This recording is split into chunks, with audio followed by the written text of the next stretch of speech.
Start with any questions. Coach, this past week in your press conference, you talked a lot about, the lack of confidence is what's been killing your guys' momentum in games recently. But it seemed like today, no, thank you. It seemed like today you guys had a lot of pep in your step and just overall winning in dominating fashion. So, what was the big change up this week to get you guys back on track? I thought we practiced well to start out, and just like I said, when you watch the tape of games 1, 2, and 3, you saw an offensive line and a defensive front that could play with anyone. And for some ungodly reason, that disappeared. And, we got to – my whole thing with our team is this. If you played to the very best of your ability, that's all we can ask for. And if someone's better than us and finds a way to beat us, that's one thing. But whenever you're not playing to your capability, that's what's difficult. That's what's tough, all we can ask for as coaches is that we go out and we play to the very maximum of our ability, and we're good enough when we do that. We're plenty good enough. So that's, that all starts right here and right here. And that's been the focus this week, and it's got to be the focus for this week, obviously, playing a great team. And that's just got to continue. And just like I said, if we play to our maximum capability, that's all we can ask for. Kent State, last two games, 750 passing yards. Today, you guys limited them to 78. Just talk about the effort, in the secondary, hard for the big wide receivers to get open, and then the defensive line causing pressure as well. Yeah, I thought the defensive line played well, and I thought Jordan Oladuk and the rest of the secondary did a nice job. I think there was the guy that Jordan was covering had almost like 180 yards last week, and I think he had 5 whenever Jordan was on him. So I thought we covered well. But that starts up front, obviously. I thought we pressured the quarterback well. We were better than them up front on both sides of the ball. And super proud of – there was if you would have told me, what is this, week 8, and I would look at the list of the guys that have played. If you would have told me that some of those guys would be on the field, I would have told you, I would have laughed. I mean, honestly, we did a great job. There was a lot of people that stepped up in terms of being able to walk into some really, really tough spots and really, Merck on his catch on third down. If we would have sat here and said that Merck was going to be a major contributor in this game during training camp, that's probably not the case. So there was a lot of really, really good efforts by a lot of people that typically, would be playing down the road, and they're the future of our program. But we had some major injuries left and right this week. We've had to overcome a lot this week, lots of things that I really don't want to get into, and we did. So that piece, I'm really, really proud of our team. Obviously, Connor, 80% completion, second time this year, 300 passing yards, and considering leaving the game last week with the injury, just how critical was his performance in managing the game? He's a really good player. He could play at a lot of places that I've coached. He knows where to go with the football. He's highly accurate. Played hurt, which is what our job description is at that position, and played really well. And anytime that you're older and you've been around, you can generally play, beat up. And he did, which I was really, really proud of him. The wide receiver position was already thin entering the game. Then Malcolm leaves with an injury. I guess how do you try to get that room going forward? We need some guys that aren't contributing right now to contribute, and we need to get some guys back on our plane that should be playing, to be quite honest with you. And if not, we're going to find our way. And we've got creativity.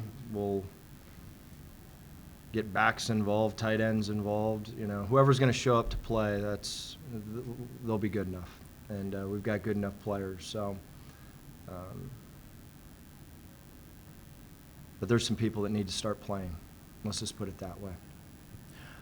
Terry on 100-plus rushing yards for the first time since the season opener. I guess how nice was it seeing that? You know, some tough runs there later on, and is he playing, you know, 100%, or is he still a little banged up? No, he's 100%, and I thought he played really well. It was, I think he averaged 5 yards a carry, and I thought he played well. I thought he was more disciplined than what he's ever been in terms of making the right cut. So I thought he played well. Harold Fannin broke the record for all-time receiving yards by a tight end here. Can you just talk about that accomplishment for him? He's a really good player, and really good players show up. I don't think he's missed a practice this year. You know, during the season, I know he hasn't. So he's a guy that's kind of getting it. You know, great players, regardless how they feel. They show up and they practice really well. And, you know, Harold Fannin right now, you know, just like I said, he's a great talent and everything, but there's not one time that I'm complaining about him lining up wrong. There's not one time that I'm complaining about his depth, his detail, and what he does. And then after he catches the football, that's what makes him different. He's really talented with yards after contact and can really advance the ball. But, you know, all the things that take no talent, he's doing really well with. And that's where I'm really proud of him, because in the past, that's what he struggled with. So he's really taken leaps and bounds in terms of managing, you know, the no talent issues in the game. And that's why his game is elevated, because he is super talented. He's a really good player. I mean, he could play anywhere that I've coached. Let's just play it that way. So he's a good player, and he's been great with our team. Super humble, and he just likes playing football. I believe that's his 5th game over 100 yards. Can you just talk about his performance today? Yeah, he's a great player. I mean, that back shoulder fade, that's as pretty as it gets. I mean, for a 240-pound guy to go 18 to 22 yards, the hip turn, the throw behind, the back shoulder, and have the athleticism to do that, we didn't teach him that. We didn't have some special drill for that one. So he's pretty good. He's very talented. Coach, in the first half, the defense allowed 123 rush yards, and then in the second half, they only allowed 3. What do you think the difference was to contain the run game in the second half? Well, you know, I've been on the other side of the fence of developing a team, and it's not easy. And to be quite honest with you, we were way better than them.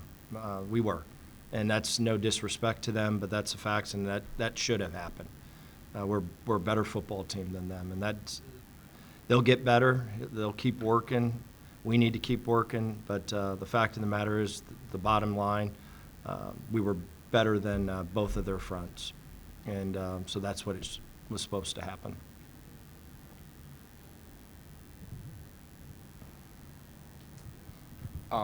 You talked about getting more wide receivers involved. Win Sharp, I think, was out there. I don't know if that was his first game that he was involved in. Any thoughts about his performance today, or just in general? Well, you know, Wing got thrown into the fire, and I looked out. I think it was Wednesday, 8:45, something like that. I'm working on third down or call sheet. I don't know what I was doing, but he's out there walking through, you know, every single route, and so he's learning how to prep, you know, and it's important to him. And he made a bunch of mistakes, but we can develop guys like that, you know, that it's really important to them, and I know he cares, and that's all I'm looking for right now. I'm looking for guys that really, really love it, guys that will do anything for the team, guys that are selfless, and he showed that this week. And just like I said, you know, we got a lot of work to do with him, but his actions were excellent for such a young player in terms of, you know, it's important to him that he doesn't let people down, and And that's why we play the game. That's what this game's all about, is not letting your teammate down. So, yeah, he did a good job. Edward, Kent State last 2 games had 750 passing yards. Put up a ton of points. You guys limited them to 78 passing yards. Just what was the difference? Today, and just how critical was that aspect? Trying to shut down their passing game today. We knew in order to win that we had to stop and limit the explosives. So that was really our main objective and goal in the back end. So to shut down number 2, 22, and number 0. 3 interceptions for you guys in the fourth quarter. You had one of them. Entering the game, only 2 turnovers the whole year. But how critical was it just making those plays in the fourth quarter to really limit any chance of a Kent State comeback? It was a good feeling. It was a good thing to put on tape and just to show our character and how our defense and back end wants to play and be. Passing defense has been pretty solid all year. There's a lot of talent back there. There's a lot of veterans back there. What have maybe you learned from some of those guys, like a C.J. Brown, a Jordan Oladokun, that's really kind of helped you out here at BG? One thing that I've learned from them, C.J., J.O., and Ja'Cory Benjamin, is really just patience and making the plays that come to me. I guess just looking to next week, obviously against Toledo, a huge rival. This will be the first time you play in that rivalry. Just thoughts, kind of looking ahead, at the Glass Bowl, kind of a tough place to play. Just thoughts about, going up against Toledo next week. I'm looking forward to it. I heard it's a good place to play. The energy is going to be good, so just ready to work. Everyone in the back good? All right, questions? Connor, 80% completion for you, 300 passing yards, obviously really efficient there. I guess just how would you rate your performance, and how are you feeling health-wise? Yeah, I thought I played well. Just did my job. Moved the football, moved the team. Took what was open. Didn't try to force anything. I feel like when I do that, good things happen, and we have a great system, great plays where there's always options for me to check the ball down when stuff's covered, and did that a good amount today and got some good yards off of it. So health-wise, I feel fine. Didn't really practice this week, but got it taped up, ankle taped up, and felt good enough to play. So, was it basically just try to rest up as much as you can this week to try to play for today? Was that kind of the goal this week? Yeah, I give a lot of props to the coaches just for allowing me to. They know I've played a ton of football, I have a ton of experience, and I think it would be easy to not let somebody play if you don't practice. But I basically took the week off of practice until Friday, and then practiced Friday. Felt good enough, and then felt good today. So I think the biggest thing for me was just that I could protect myself. I felt like I could protect myself and get away from guys if I needed to, which I didn't feel like I could late in the game last week. Late in the second quarter there, you guys are up 13-6, get the ball 2.5 minutes, and execute a really good 2-minute drill and find the end zone there to play. Just how critical was that stretch? And then specifically that 3rd and 13 conversion to Jared Merck, who, probably hasn't played much this year, and he gets thrown into a situation like that. Yeah, I'm not sure how many balls I've thrown to Merck, even in practice the whole year. So I think it's a good sign for everybody on the team that, like, no matter when, you never know when your time's going to be up, when you're going to have to go in the game and make a play, and the standard is held the same for everybody. It's held high, and you have to perform and do your job and make plays when your number is called. So props to him for coming in and doing that. He works his butt off. Super proud of him, and that was a huge play, 3rd and 12, I think, and ended up scoring a touchdown, and I think we let 26 or something. Yeah.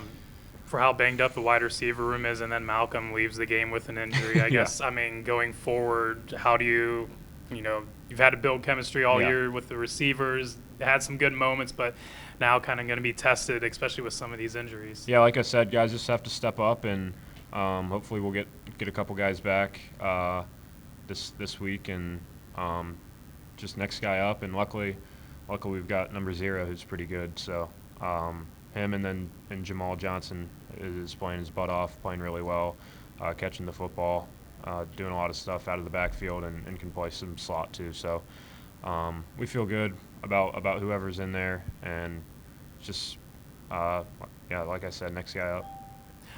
The pass defense limited Kent State 78 yards through the air. The Kent State had 750 the last 2 games. Yeah. There's so much experience back there. Then you get a guy like Edward Rambo, sophomore, gets a pick today. Yeah. I guess, for going up against that secondary all the time, how critical has their play been this year? It seems like they've really kind of been holding their own on their end. Yeah, they were great today. I'm just looking at their quarterback, 7 for 27. That's whenever you can force that many incompletions, good stuff's going to happen. Force them into third and longs, and I know coming from an offensive perspective, whenever you're in third and longs, you've got no shot. So yeah, props to them getting some turnovers, which is great. Getting the ball back for us, and just got to convert when they get it back for us. Toledo a week from today at the Glass Bowl on a Saturday too, which I think is exciting for the fans. What do you think that atmosphere, that environment, and just that game's going to be like with, so much on the line and everything like that? Yeah, it'll be a great week. Like, just like every other week, we're just trying to go 1-0 this week, and I don't think it matters. It doesn't matter who the opponent is. Toledo, Ohio State, Cleveland Browns, whoever. Just trying to go 1-0, have a great week of practice, get healthy, and I think we know we're capable of beating anybody in the country, and it's really just all about us.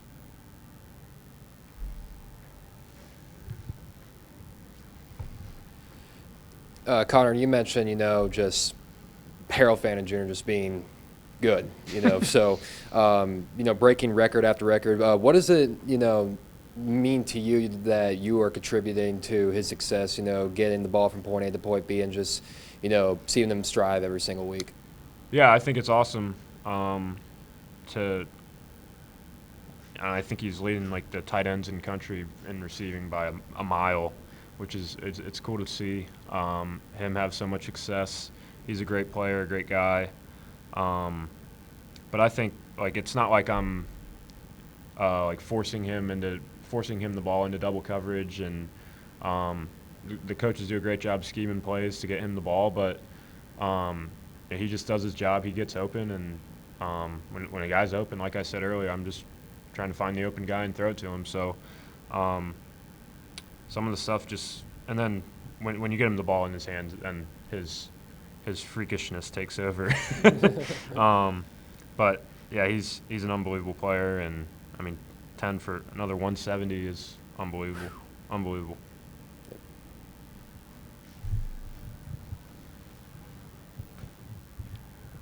When you see Harold make a catch like that one he had against his helmet, the one-hander, and just some of these catches he's had this year, does that surprise you, or do you guys just kind of expect something like that? Yeah, he makes plays all the time, even in practice, just one-handers, plays just like that. And I threw that ball a little too high, and I think if he didn't get his hands on it, it might have gotten picked. So thank you to Harold for that. But he just does, like I've said it, he does stuff the right way. He runs routes the right way. He knows how to get open. Kent State was trying to double team him. He was getting open in double teams. So he's a nightmare if I were a defensive coordinator. But Jordan, to limit Kent State to 78 passing yards after they had thrown for 750 the last 2 games, just how great of an effort was it, especially in the secondary, to really limit the passing game, limit those really good receivers they have? Well, our coaches really harped on number 2 and number 0 being their best guys, and if we eliminate them, we'll win the game. So all week, if no matter if you were starting, if you weren't, the goal was to eliminate number 2 and number 0. So coming into a game, I'm thrilled, obviously, because we held them under what they're usually at. So it's great to do that, and it's great to play team defense and get the win. 3 interceptions for you guys in the fourth quarter, more than the turnover output the entire season. How big is that just to be able to get that turnover in the fourth quarter to really close the deal, put the game away and do that like you did today? Yeah, it's been great. We've been talking about since, I'm pretty sure, Penn State about closing the deal. So I think we're hitting the stride at the right time. Obviously, going into MAC play, we got to keep converting it. It's going to bring momentum to us for next week and the weeks on. So I know we're all very excited to win. Whoever was in got the interception. Just looking at, the secondary, throughout the season, you guys have been really good limiting opponents' passing game. Obviously, there's so much experience and talent, especially the secondary. What have you seen from that unit this year that's kind of helped you be able to stay in these games and everything like that? Yeah, well, I think it's us not buying into what everyone in the outside world is saying.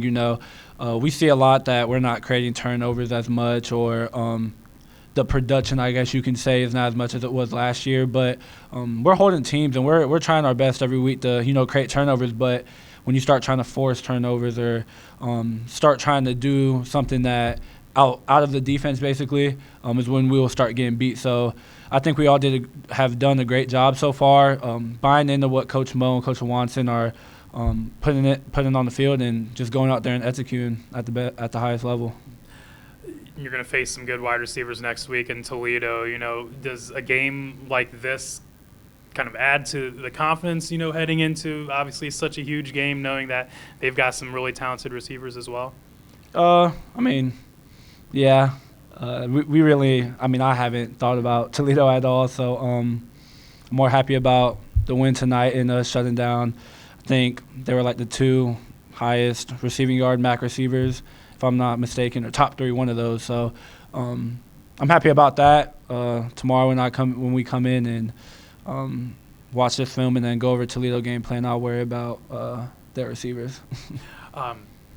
Connor, 300 passing yards today, 80% completion. Again, he did that a couple weeks ago as well.